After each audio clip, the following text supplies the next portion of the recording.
Ora metti da parte i pensieri e pensa solo a cucinare. Taglio 2 patate a pezzi, non troppo spessi perché cuoceranno direttamente in padella.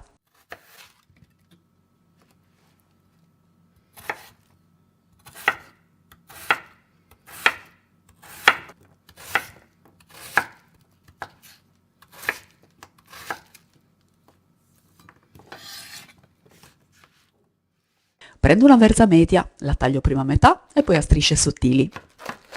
Io per lavarla di solito faccio così: tolgo le foglie esterne, la taglio e la lavo. Secondo me questo è il metodo più semplice. Ora affetto il porro, se non ce l'hai va benissimo anche la cipolla.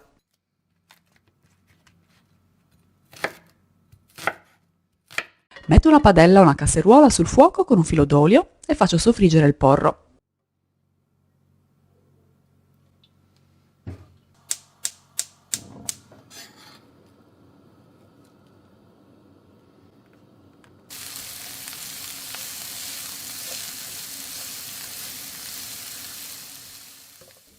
Appena diventa morbido, aggiungo le patate, la verza, verso 2 bicchieri d'acqua, aggiungo il sale.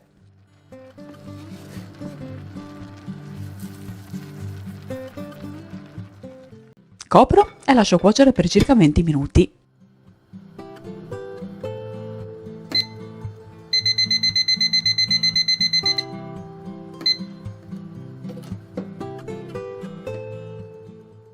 Se vuoi dare un tocco di colore e un po' di sapore in più, puoi aggiungere anche un cucchiaio di concentrato di pomodoro.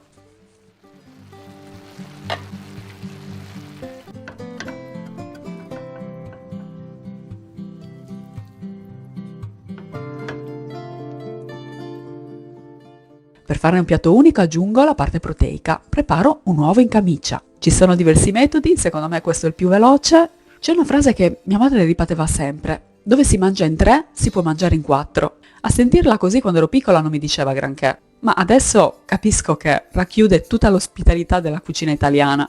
Nella nostra cucina non c'erano tavole apparecchiate in base all'etichetta, ma c'era sempre il profumo di qualcosa che cuoceva sul fuoco. E la sicurezza che se qualcuno bussava all'ora di pranzo, un posto si trovava sempre. Bastava aggiungere un piatto, allungare un po' il sugo con un po' d'acqua, che tanto migliora, diceva lei, e all'improvviso eravamo tutti seduti lì a condividere quello che c'era. E nessuno si chiedeva se il cibo sarebbe bastato, perché si dava per scontato di sì, come se fosse infinito. E secondo me il segreto non era la quantità del cibo, ma il gesto, far sentire l'altra persona accolta, farla entrare a casa con naturalezza, come se fosse già parte della famiglia. E secondo me questo è il superpotere delle cucine italiane, che sanno trasformare un piatto semplice in un momento di calore. Quella frase, si può mangiare anche in 4, era il modo affettuoso di ricordarci che la tavola non è un fine, ma un abbraccio. Ed ecco il piatto unico pronto, sano, saporito, economico, soprattutto felice. Ora respira, assaggia, tutto il resto può aspettare.